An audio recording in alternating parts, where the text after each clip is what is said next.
You ask Tiger to solve. This deals with linear equations with one unknown. The final result is W equals 44. Let's solve it step by step. Group all constants on the right side of the equation. Add 3 to both sides. Simplify the arithmetic.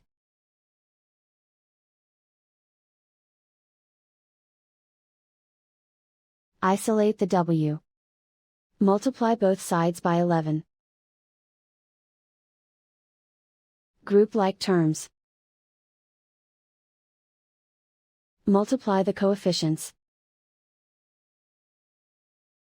Simplify the fraction. Simplify the arithmetic. And so the final result is W equals 44.